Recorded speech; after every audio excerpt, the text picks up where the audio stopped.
Joel Torres para Contralona. En la reciente edición del Impact Press Pass tuvimos la oportunidad de conversar con Tommy Dreamer, primer retador al Campeonato Mundial de Impact en el evento No Surrender, y con D'Lo Brown. Y le preguntamos cuán importante es que los latinos actualmente tengan esta mayor exposición dentro de la industria de la lucha libre en Estados Unidos. Entiéndase, puertorriqueños, mexicanos, suramericanos, en fin, ¿qué tuvieron que decir?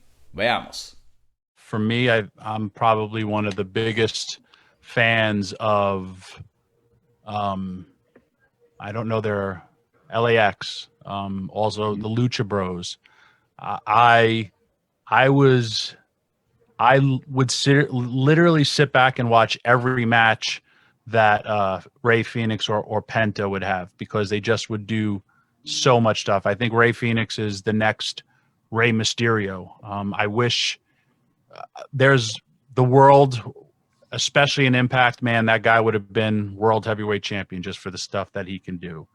I've always been a fan of anybody professional wrestling. I never look at, your heritage or your color of your skin.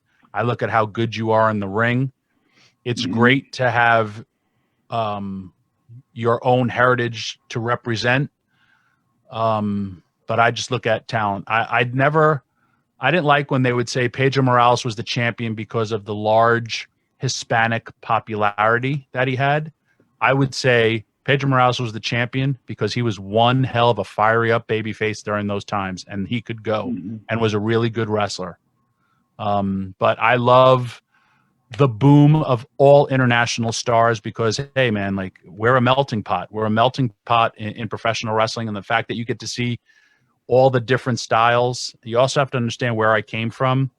ECW, we were the first to bring in, the luchadors and introduce that style to professional wrestling. And then when they left, we brought in, Tajiri and Super Crazy. And we always were about the progression of the business. And this is just another progression of the business. It really, and it's great because who wins? The wrestling fans do.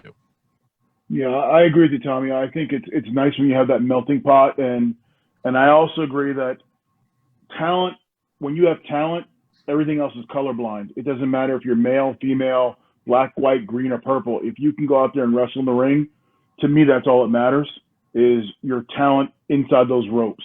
But I love the flair when you bring people from different parts of the world in, and they add a little flavor to your locker room. But other than that, I just think talent is blind, and it trumps everything.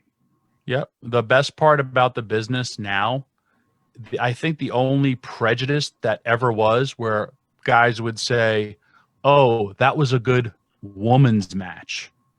Now it's just the women blow away a lot of the guys and be like, oh, that was a great match. That I've never looked at D'Lo and be like, oh, he's a really good black wrestler. And I know D'Lo's never looked at me and said, oh, Tommy Dreamer's a really good white wrestler. It's just like, man, D'Lo's a good worker. That's the wrestling business has always been about that. It really has, amongst the wrestlers, really has. All right, Joel, thank you for your question.